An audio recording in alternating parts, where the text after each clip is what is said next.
Hello, everybody, and welcome to the first AltGC Podcast. Tonight, we're talking Twitch, Tech, Mojang, and Steam.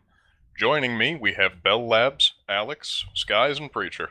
Greetings, everyone out there. How are you tonight? Hello, of you in Internet land. Hey, everybody. This is Preacher. And I think Alex forgot to hit his push to talk again. Again. Alex doesn't know what to say. Just say hi, Alex. Hello. Alright then, I think moving on to the first topic, Twitch news. Leading in, we have Twitch Plays Halo. So I have been watching this for about an hour now, and I'm pretty sure they've only just moved down one hallway. It's outstanding. It's a train wreck. So they're playing Combat Evolved? Yeah, the original Halo. So, for me, and everyone else out there who doesn't exactly know how this works, I know what Twitch is, and how does a service play a game? Now that is fun as can be. So what happens is you have all these people in the Twitch chat, and what's playing is just a bot responding to the commands they enter, with delay. Twitch delay, bot delay, and game delay on top of that. Exactly. So, as what do you just say, turn right and the guy spins right? Is this only one person playing this, or is a whole chat room trying to control one person? It's a whole chat room. It's a whole chat room. Which means as it goes up in popularity or goes down in popularity, it can either be absolutely nuts or absolutely wonderful because you have the hive mind of an entire chat room attempting to either work together or against one another. Now, I have observed in just this brief time people grenading the wall in front of them about 4 times now, nearly killing the chief each and every time. Do you know what this reminds me of? A Siamese twin situation where one guy's got one arm, the other guy's got the other arm, and they have to figure out whose legs is whose. How does that even work? Well, now earlier I was actually comparing it to those 90s Nickelodeon game shows in which like the contestant out at the studio would be blindfolded or some such, and they would have to negotiate through an obstacle course, and then they would have the contestant at home on the phone. So what they would be doing is just sort of barking orders at them, and then with the delay for the broadcast to their television, they might give the same order multiple times or give conflicting orders, and the person ends up in a pile of green goop. That's basically what we're watching. No. Yeah, this is a little bit more mess. Because Halo is a first-person shooter, and you're still dealing with delay, it's gonna get really messy really quickly. Yeah, I know those levels personally, so I might actually have to watch some of this after we're done. Well, now, they did it with Pokemon last year. They have just hit the 1-year anniversary on this, and that was done successfully. And a game like that, I think it can work, but first-person shooter? Yeah, not a chance, really. Quote Agent K from Men in Black. A person is smart. People are stupid. I think the concept works better with games that have limited number of states, at least smaller numbers of states. Like first-person shooter, you have half a millimeter to the right, another, all the way up to half a mile to the right. With something like Pokemon, you move 1 square to the right when you go right. I think that's why Twitch Plays Halo isn't exactly going as well. The chief looks like he's having a seizure. Where's Druid Sandstone when you need it? Have Actually, when they you finished don't need it. a level yet? I mean, I can get how eventually they would get from beginning to end path-wise, but how do you deal with a combatant? In truth, I don't know if they've finished a level yet. In all the time I've spent watching, I've always been looking headlong at a crate or a console or a piece of hallway. They have not advanced through this door within this hour. I know that to be true. I think there's a hunter on the other side of it, so they must be past level 1. I can't even imagine trying to aim for the small little orange spots as the thing's spinning around and somebody's going, no, left, no, right, and then you did. I've still got AGDQ on the mind, so all I'm thinking of is how they would try and get TaskBot to work with that. Jump, grenade, right, shoot, oh god, the hunter's behind us.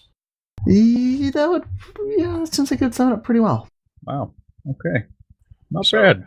So we also have the reboot from Twitch Plays Pokemon. Can anyone tell us a little bit about that? That's something I know nothing about, past what I've already said. Alright, so on February 12th, that was the 1-year anniversary. Now, Twitch Plays Pokemon, they've beaten the game at least a few times. With the 1 year anniversary, they completely reset the game and are starting over from scratch. Completely going back to the beginning of the whole game. Well, here's the thing. In the original run, the first year, they went through all the games, all the mainstream Pokemon games, all the way up until and including the 3DS games. This was difficult because they actually had to use physical hardware and find a way to parse the chat to physically input commands on the device. In this new run, they went back to the first game, back on emulator, which was easy. It was more a nostalgia thing than anything else, but it still made it pretty interesting to see how people would react when the same experiment was still going on a year later. You know, there was that one jerk who insisted on Butterfree. Yes, I do, unfortunately. I watched it happen and screamed at my computer monitor the whole time. Well, who wouldn't go in there and just troll everybody and go, Magikarp, Magikarp, I choose Magikarp. I was just being snarky, but yeah, I imagine there were some people that kept trying to get those in the group. Well, it certainly helped the lore. Yeah, there's always at least one internet troll in those kind of things. One? I think you underestimate them. I said lot. At least one. At least. At the very least. You're technically correct, but not accurate. Up next, we have Minecraft and Mojang news. Redstone blocks have hit development version of the MCPE, but no functionality as of yet. Alright, I guess this is my part. Apparently, the Minecraft Pocket Edition developer Tomo has been posting on his Twitter screenshots of development builds, and including this were some screenshots of boats and redstone blocks. And he said, and I quote, "It's kind of evil to tease redstone blocks in Pocket Edition when they don't even have functionality yet." Yet. Well, yes, here's the issue. I'm looking at his Twitter right now, and apparently he has gotten a framerate graph to work. The PE edition is actually running at a 60 FPS constant. Take that, consoles. He's gotten bats to work, some sort of new crafting recipes, boats with multiple entities to work in them, boats to work at all, boats to work on mobile, line breaks and chat on Pocket Edition. So basically, he just did everything that Dinnerbone couldn't. Yeah, so right now Pocket Edition has better controls, better interface, and better boats than desktop. But they still can't run mods. Well, technically they can. The development builds on Android actually have some code unobfuscated that they can modify, and there are certain apps, both on the iOS Cydia store and on the Android market, that allow you to live modify the APK by editing it in runtime. It's like in live injection mod. They're Forge mods, essentially. Forge mods for mobile. He's making mods for Minecraft Pocket Edition. Or if they are, it's not very many of them. You're right, there aren't many of them, but the fact that they're possible at all makes it very interesting to show that it's actually possible. And plausible. So basically, suck it, console gamers. Essentially, yeah, that's right. The mobile phone gamers are getting a better deal than the console gamers. Plus boats. And they actually have unlimited worlds. And the Farlands. No, really, they have the Farlands. Farland, now that was a bug. Now that was done away with. Why do they have the Farland? Well, you see, on the desktop edition, it was an issue with the terrain generation. Apparently, when they were working, they wanted to preserve as much of the original code as possible. And when they were rewriting it in, I think it's C++ because they don't have C#, some of the code and the bug was transitioned over. I think that they may have accidentally uncommented it or fixed it. But here's the issue. It's not at the same location. It's at 500,000 blocks as opposed to 12,555,800 whatever. And people can't figure out why it is, but it's still there. It's still there. They've kind of just called it the Broken Lands now because on PE, sand doesn't work at all. The only thing that works properly is the mesas. That's right, there are mesa farlands. I'm sorry, wait a minute. Sand doesn't work. As in, all the moving parts that are in sand are broken? How does sand just not work? Well, in the Pocket Edition Farlands, based on observation, it seems like it forms a grid of like a 5x5 and only the corners are occupied, and it overlaps. So you have one block vertically, so a space the sand of 3, one generation block. is messed up. Sand generation is messed up, and at that point out, falling is broken too. So it's like sand in the Farlands there, on PC. Let me see if I can find a screenshot so I can link it to you. Broken sand. Broken sand. Yeah. Need to call a fucking sand repair man.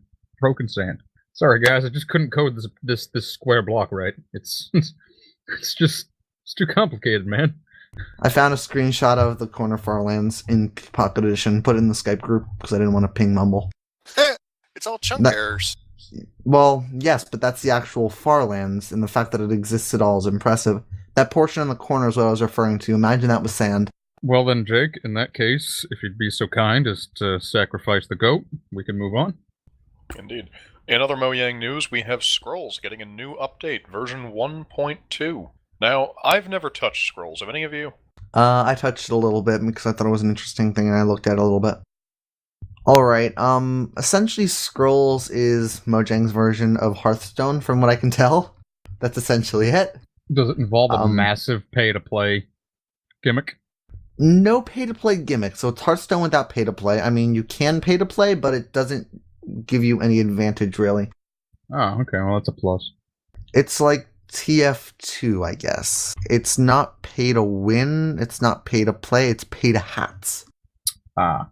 Alright, apparently what they've done is they have fixed offline messaging, they added new traits, they fixed models, added the store, reworked the finale screen, they added a bunch of new aspects, tweaked a bunch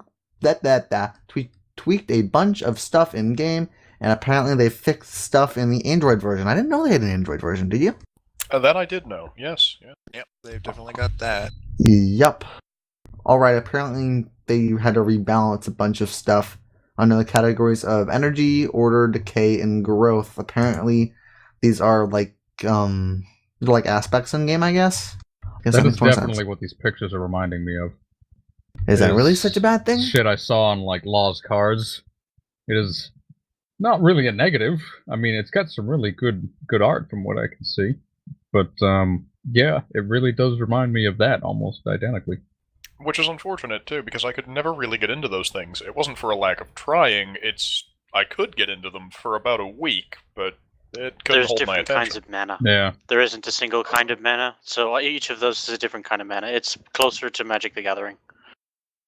And then he'll just crush you. Oh, this is my spare deck. It's just as good as the one I'm going to use. Just as good. And then he'll just step all over you. You have no idea what you're doing. I'm going to play this, this, and this. You should play this. And it might be sound advice, but he knows exactly how to counter his own advice. Strategist at heart crushes any newbies. There's a reason you play with bots before you play with people. Wasn't a strategist at heart, and he was desperate for somebody to play with. And he didn't want to lose. On one hand, on the other hand. So on to our Steam news. We're doing a little indie game spotlight. And tonight, it's going to be Squirreltopia. A game introduced to us by Bell here. It's supposed to be a combination of Super Meat Boy and Super Mario World. Hardcore, I'm told. Yeah. I got this game on a giveaway on the PC Master Race subreddit, subtle plug. And it is incredibly unforgiving. You lose, you're back to the beginning. It definitely adopts the cutesy art style of a lot of games you've seen, but it is absolutely unforgiving. And it is absolutely wonderful because this gives you the wonderful bits of Super Meat Boy with a little bit of comedy and an art style you would not expect for a game this unforgiving. Above all, I'd say it's a pretty nice game, and it's only $4, and the DLC is just the soundtrack, so. And a new dev who definitely needs some help, so just check out the link in wherever the hell we post this for a link to this on the Steam store. Yeah, I'm seeing pictures of it now, and it is definitely levels straight out of Mario. Levels straight out of Mario, and there's a squirrel in a robot. A squirrel in a robot. If that won't convince you to take a look, I don't know what will. Do you mean a hedgehog and Dr. Robotnik? No, I mean a squirrel in a mech warrior mech. Oh, a squirrel literally in a mech. I thought he was like as adversaries. With a laser. With a laser. Well, there is one level with that, but also levels that are reminiscent of the Desert Sands from Mario, the various portions of the Metroid games, Cool Mountain, Super Meat Boy, VVVVV, and The Lost Woods. Oh, and Nuclear Reactor. I think I forgot Nuclear Reactor. Well, to quote Bell from earlier, he said it's a fun but nutty game. I regret that immensely, but I'm okay with that. If you heard a rim shot in your head, give us a like. If you think we're twats, subscribe. If both, do both. So, March 13th, big day, coming up quick. Who knows what that day is? Not your birthday.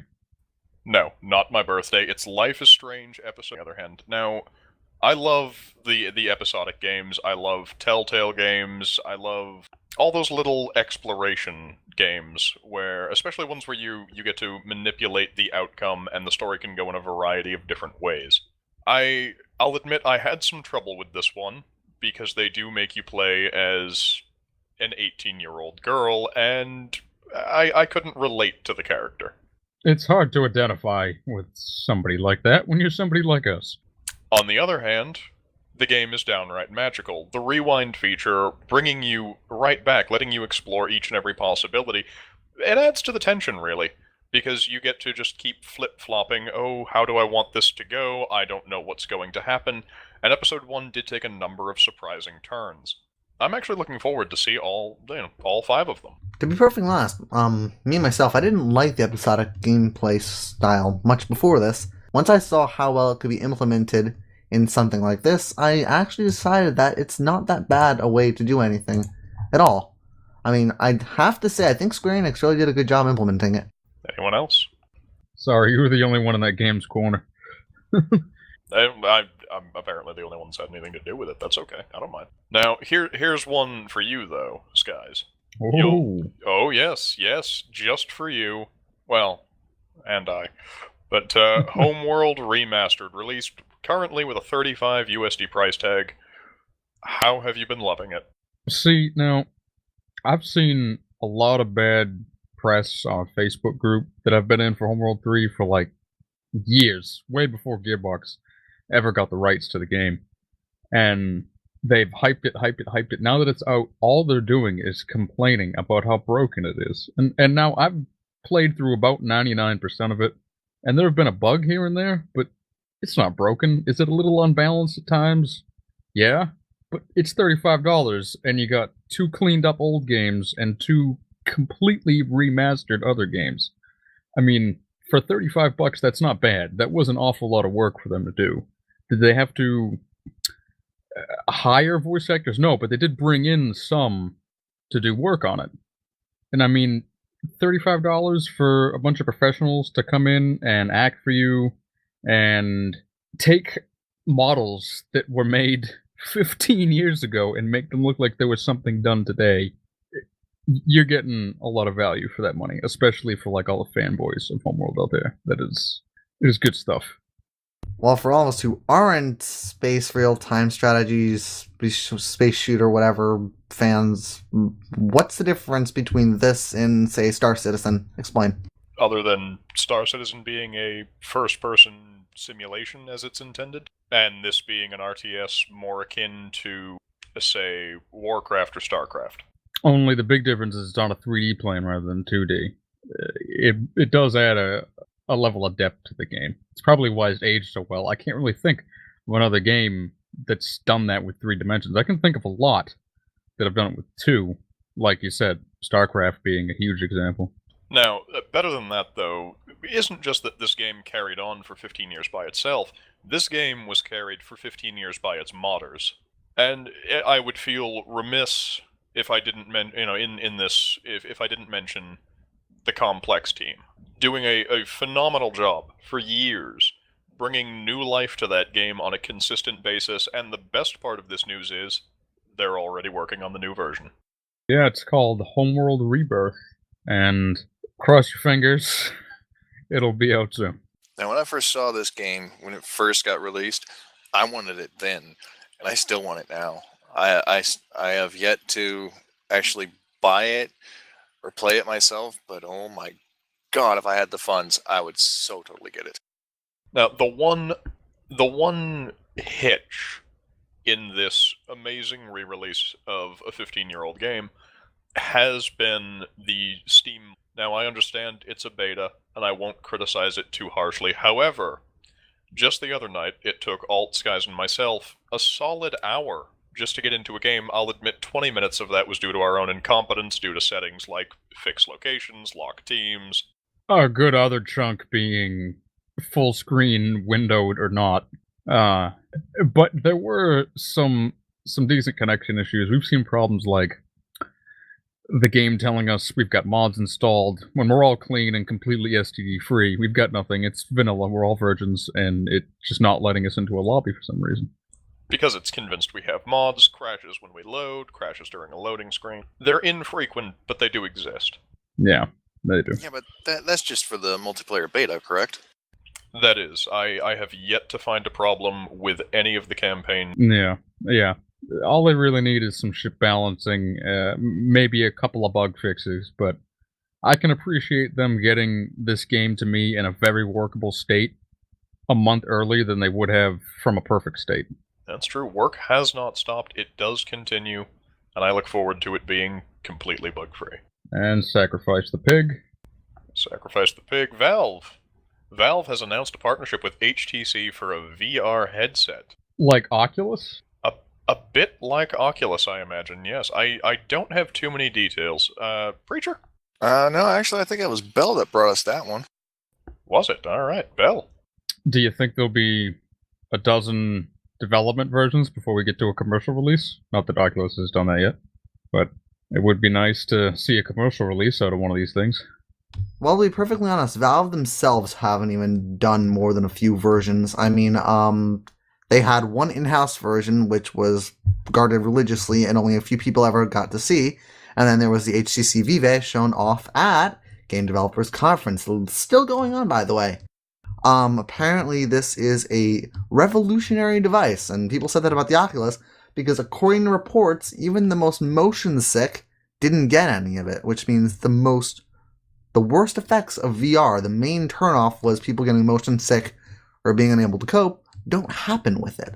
You know, I'd heard that was a big problem with the Oculus set, people getting sick, and most of the problem was people using it, getting it and using it, and I guess their video card or some part about the computer couldn't keep up with the headset, because I guess at lower frames, for some reason the headset makes you sick, and you need a pretty fat and beefy, at least a fat beefy video card to keep up with this, because at all times you need to be maintaining at least 60 frames per second to avoid that sickness. So maybe they have a lower frame tolerance. I'm not sure how they're working it. I know nothing about these headsets. Well, when I looked at the actual technical specifications for the Oculus Rift DK1 headset when I was looking at one myself, each view that you see with each eye is a separate screen duplicated, but your computer renders a separate view for each of them to work with the stereoscopism.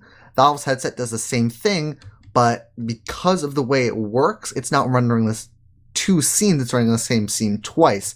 It's embarrassingly parallel, I think is the term that they use in the computing market. And yeah, this headset is actually really good because apparently it uses the Open VR library, which is a drop-in virtual reality interface library for games. And Valve's already supported this since the Oculus Rift had support for Team Fortress 2 back in March of last year, I think, actually. Oh, wow. Have they mentioned a kind of price tag at all? Because I've seen the Oculus, or at least heard the Oculus dev versions were running, what was it, $600, $800 or more? I could be totally wrong on that number, by the by. The Oculus Rift Dev Kit 2, which is the current release one, isn't all that expensive. I mean, I'm looking at it right now. It's 1080p per eye, and the DK one is $350. Wow, it is really? Yeah, and on eBay, the first dev kit, which is slightly lower specs and has a couple more problematic issues in addition to being heavier, meaning more strain on you. Yeah, I've seen it go as low as 100 to 150 for a working used unit. No that's price. Not bad. No, it's really, not. You think about it. No, it's not. But would you really want to risk getting motion sick and hurling all over your expensive monitors, keyboard, and mouse? For most people, no. Myself, I don't get motion sickness, thankfully. But well, neither do I. But the issue is not everyone wants to risk it. I mean, that's a lot of money to risk. Really, it is. I imagine a fair part of the motion sickness comes from the fact that if it drops to lower frames, it's probably a bit like having a strobe light flashing directly into your eyeballs. Well, I don't think it's just a dropping in frames on both eyes. I think it may be a disassociation of frame rates between the eyes, causing separate yet identical images being relayed to your brain at separate rates. It's kind of like a packet crash. Like you have You have two trains on parallel tracks trying to throw objects to one another, but one's going slightly faster. Now, that would be disastrous. Exactly, and I think that's what's happening. I mean, because the way these things work is that they have to render two scenes at once, they're probably not being able to run. I don't think that they're able to compensate for rendering constant frame rates at both, or at least keeping them in sync. Now, something like this, frankly, I love the idea. There are some games that I would love nothing more than to have an Oculus, specifically things like Elite, things that are visually stunning. Or any game where you're a first person and in game you've got a helmet on and like a HUD. I mean, that just puts you right in the game. True enough. So a virtual library and no sickness, this might be a sound investment. If it becomes affordable, I might get one. I've actually been looking at this myself. Unfortunately, no price tag as of yet. This has been more likely a tech demo than anything else. Speaking of tech demos, you know what else they tech demoed at GDC? What'd they tech demo? Portal 2. But this isn't the Portal 2 that everyone knows. Everyone knows how in the first trailers for Portal 2 that they had GLaDOS go, it's been a long time, and then they show that rebuilding of the facility and stuff, right? I recall that, yeah. Yeah. Well, apparently, for the tech demo for the HTC Vive, I think that's how it's pronounced, I can't even recall, people who used it reportedly heard that, they reportedly heard new voice lines, a new scene with much higher poly count models than were used in Portal 2, and many people are suspecting that Valve wouldn't just create assets for a tech demo to throw them away. You're saying that people are suspecting that along with their new piece of tech, they're going to be re-releasing a newer version of Portal 2. Well, here's the thing. Valve did some cooperation with Razer on Portal's 2 release, and using something called 6th Sense, which is essentially PlayStation Move for the computer, but a lot better. They made a set of Portal 2 levels that had better manipulation. It essentially combined the portal gun with the fizz gun from Gmod. And it was a very complicated thing. You could move portals, you could rotate objects while they were being grabbed, and overall it really added a whole new level of depth to the game. However, this would add to the immersion, but not to the controllability. I don't think they're going to re-release Portal 2 for something like this, considering it would be an almost drop-in replacement for display. I suspect that they may just build an alternate storyline or another one. Now, a game like Elite, where I'm seated in a cockpit, I can see myself very happy with this VR tech. On the other hand, something like Portal, where I am suddenly in first person flailing through the sky, I worry that I might smash something on my wall. Well, a lot of people have also expressed this concerns, thinking that Portal wouldn't be the best scenario for virtual reality, and apparently Valve has also done internal testing, according to some people who reportedly, supposedly, interviewed some Valve devs at GDC. I haven't seen any official sources or recordings of them saying this, so take this with a grain of salt. Apparently they've internally tried Left 4 Dead 2 and a tech demo of a game we are all familiar with. Again, speculation on everyone's part at this point. They don't know what they're going to use this for. Valve has been trying to incorporate VR with something called Lighthouse, which is a VR input system, kind of like Microsoft Live Room, I think it was called, for the Kinect. That would go beyond your Kinect's view range of view and add more data to the box. But yeah, apparently they've been trying to use this technology, the VR headset, with various games, trying to find out where it would fit, if it would fit anywhere at all. I mean, this is Valve. They throw stuff at the wall and sees what sticks. Oh, there's definitely a place in this world for VR games, but they just need to be the right games. Indeed. Speaking of place in this world, Valve may have finally found a niche market in migrating those console people, I almost said console peasants, those console people, to PC. A brand new line of Steam machine from a number of different hardware vendors have now gone live on the Steam Universe page on Valve's website.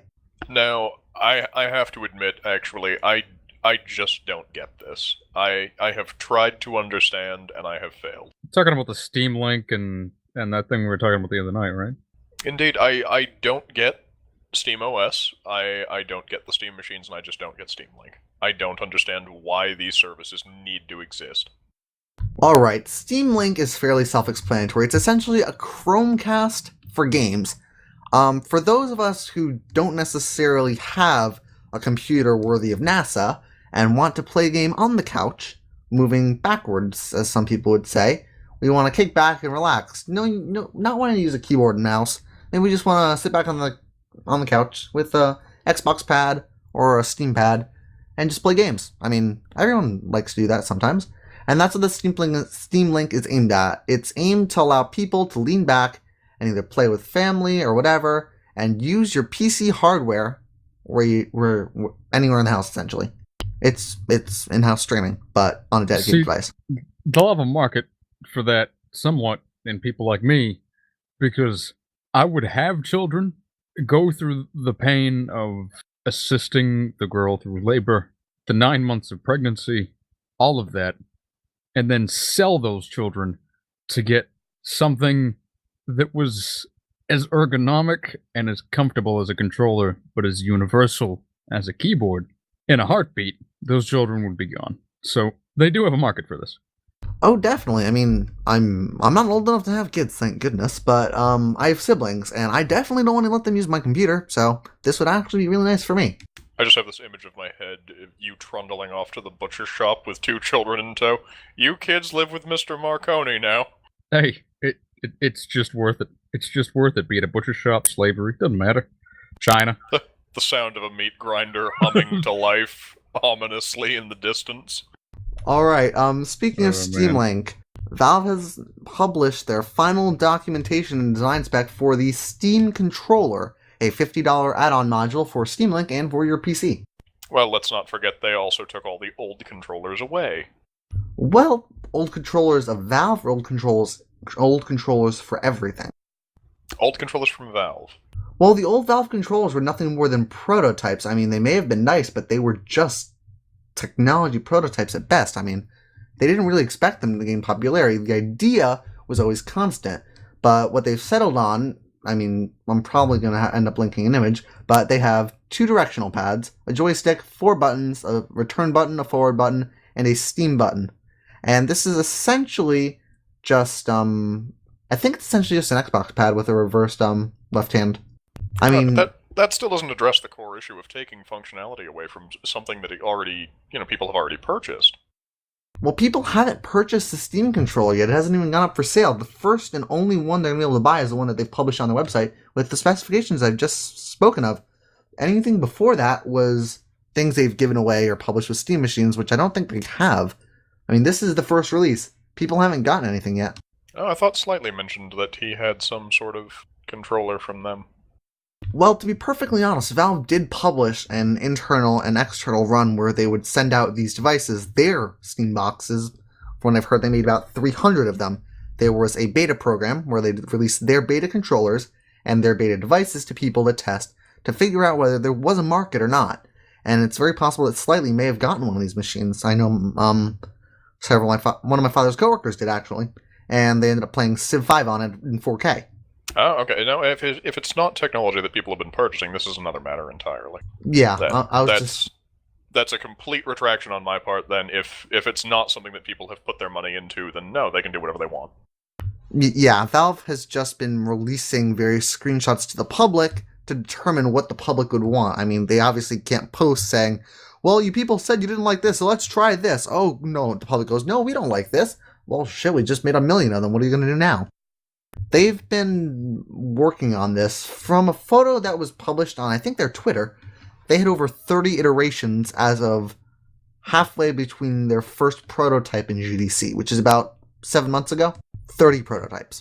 I do have to be honest, I'm not a huge fan of what they've settled on for the final design. I don't care for touchpads. Well, Seconded. Yeah. Well, on one hand, neither do I, but on the other hand, it's a different control interface. I mean, Valve doesn't always go for what they think would be the best for users. They go for what would be the most interesting or the most innovative. I mean, I don't personally like touchpads, but it might give more user interaction than a joystick. I mean, that you may be able to find, you may get a little more fine control in a smaller distance. Like on a joystick, if you're trying to do fine control, I mean, I used to play first-person shooters on PS3, and the joystick only gave you so much accuracy. This may give you a little bit more because it's a larger surface area, and you have the same amount of control in a larger area, which gives you more accuracy. I think I'll stick this one out with my 360. That's perfectly right. I mean, it is $50. It is a significant amount to invest into a piece of hardware. I mean, not everyone's gonna like a controller. I personally like the PlayStation 3 controller myself, but it's definitely a different controller design. And coming from Valve, people are assuming it's gonna be the holy balls, and everybody's gonna love it. But So is this controller something we're gonna be able to use with Firefly Online? Now that doesn't have anything to do with the show, does it? Just before It's actually I get based my on hopes the up? show. Get out of here. No, seriously, it's based on the show. They've even lined up voice actors from the show. I know Alan Tudyk has said that he'll do his part. That much is for certain. They've also got Marina Baccarin.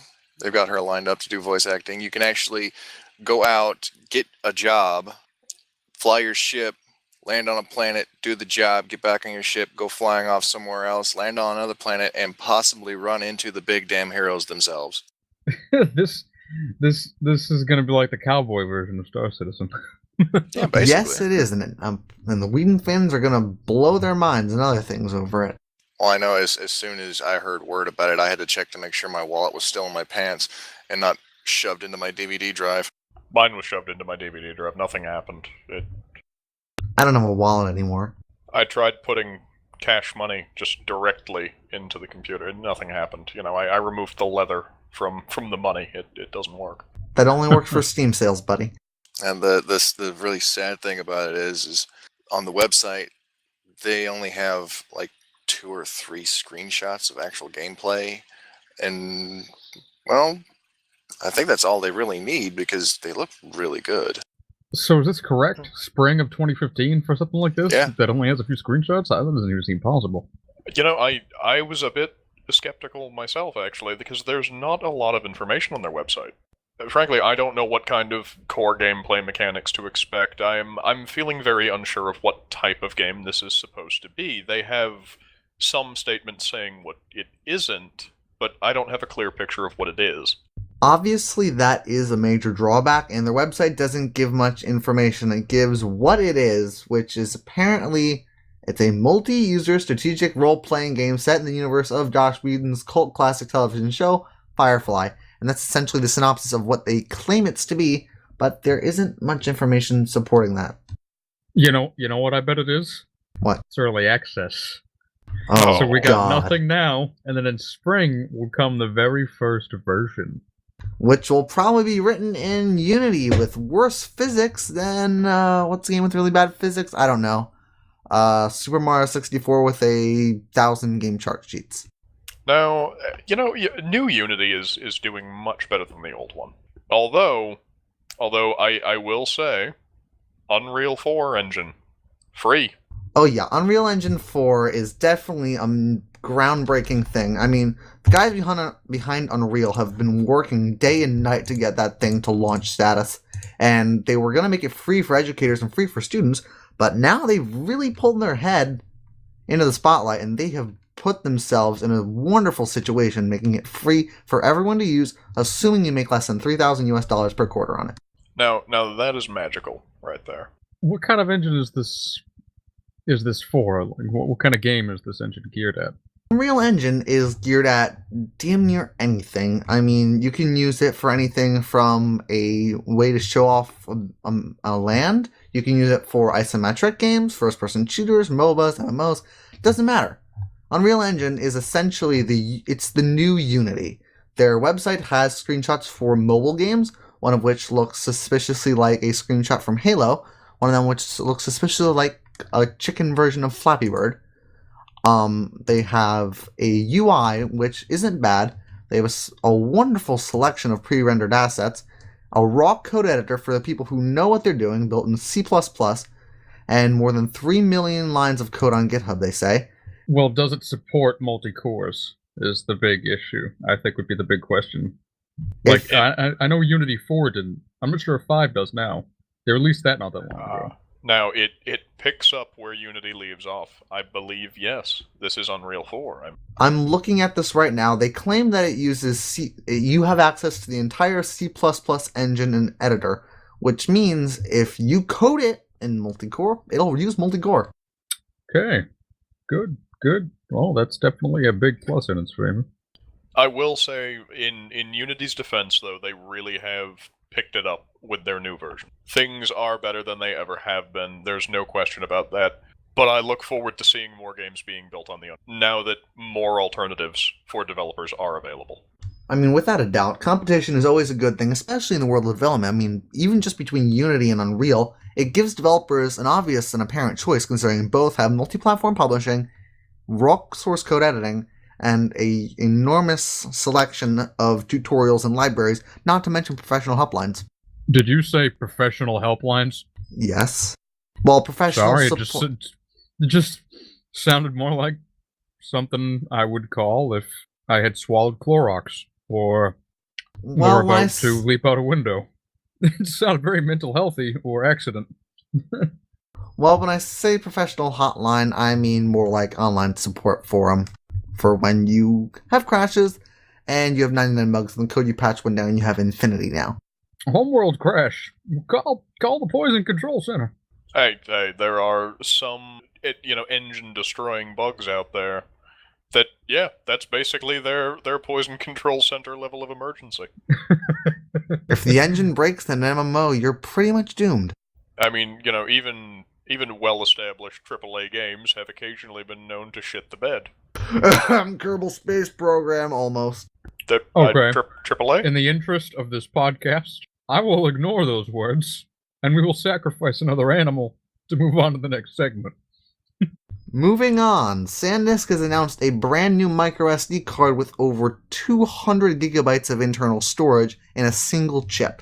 Now I love those little tech updates because I love to know what's coming down the line. I will never buy that product because I will never have a use for it, and I cannot imagine anyone that needs 200 gigs on their phone, but I love that it exists. A professional photographer. That's all I can imagine. Well, to be perfectly honest, professional photographer I am not, but I do know several people who are. When they're taking high resolution, meaning 4K and above, video and photography, they don't use micro SD cards or even SD cards anymore. They've actually transitioned over to eSATA and mSATA external hard drives. They've used SSDs now. That's insane. Well, to be perfectly honest, I think this device, the SanDisk Micro SD 200, it's an SDXC UHS 1 premium card. I think it was more a proof of concept to A, break the world record, and B, prove that they can cram that much technology and that much storage into that small space to try and push other companies simultaneously to push forward their density development. Well, it'd be great to get more storage out of the other things that we've got. I mean, that's a plus. I can't believe people are using hard drives for cameras. External hard drive for a camera. Well, you also got to think like this. Now there are teenage girls out there who are going to get this 200 gig micro SD and put it in their smartphone with their entire iTunes library, so that way they can have their music wherever they go, including wherever you are. That is true. It might not be bad for travel. I mean, if you're a person that travels a lot, it would be good to hold a bunch of movies on there or something. Just to have something I'm watching too. Definitely, especially considering a lot of tablets don't support USB mounting, and carrying a OTG cable and a powered hub with you aren't exactly always an option, especially with an external hard drive. Do you mean Apple tablets? Maybe, and Apple tablets don't support USB mounting at all. A lot of tablets, I mean Android tablets, because they're the only ones with an actual file browser. Natively, anyways. I would have figured Androids would have had a USB port, but... Well, they do have a USB port, but not all the devices have the proper control hardware to allow you to power external devices via the USB port, and especially considering that they might not have enough current to power something as... Yeah, I mean, it is up to batteries, hungry so that kind of makes sense, because you're not using a tablet plugged in most of the time, really. And exactly. So this might be nice for carrying movies, or, I don't know, smuggling secret documents through customs. I'm out, Edward Snowden. You could also theoretically array these to have very high density storage for example, mailing petabytes worth of data. And with these, you don't have to worry about a balloon popping in your stomach and driving you mad. It's just hard drives. Was more thinking of a Yo, shit, research college chips. having to send petabytes worth of data Smuggling over SD cards. mail, What the- and hard drives are heavy. I don't even know how we got onto that one. Wow. Yeah. Well, hey, people bootlegging movies, sneaking them into the country. Now they have a much smaller thing that they gotta hide. You can hide it in a molar implant, not a stomach patch. It's so much more efficient for the cartel, you know? My favorite set of movies was this box set, an Iraqi bootleg of 500 B horror movies from around the it was $5. That was amazing. I saw some of the best movies I have ever seen there. I've also learned that Italian horror movies are really freaking weird. Most of what comes out of Europe in the cinema scene is very weird and good a lot of the time, but definitely strange. Biggest example that comes to my mind, Pan's Labyrinth. Oh, yep, definitely Pan's Labyrinth. I always think of the original German version of The Experiment. Now, there's stark silence meeting that, so I'm assuming none of you have seen it. There's a near sexual assault scene with a man in a prison guard uniform dancing around and singing "Wouldn't It Be Nice" from the Beach Boys. Well then.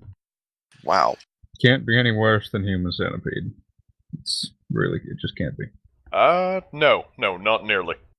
Well, a little bit of sad news. What's that? EA shut down the main Maxis offices.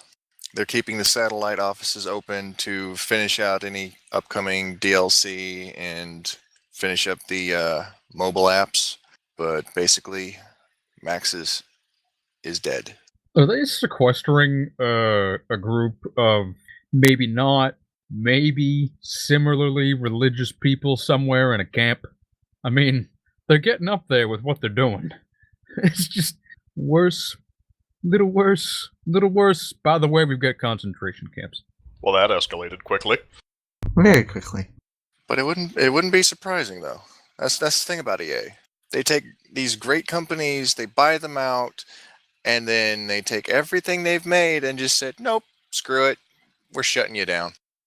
On the Kotaku article about said thing, there is a comic which says, "The EA graveyard, death is the ghost of customers yet to come," and everyone is crying over Bullet Frog, Westwood, Pandemic, BioWare, Origin, Mythic.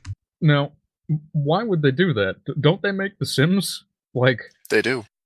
Well, they The did. Sims. Isn't that and an enormous SimCity. cash cow?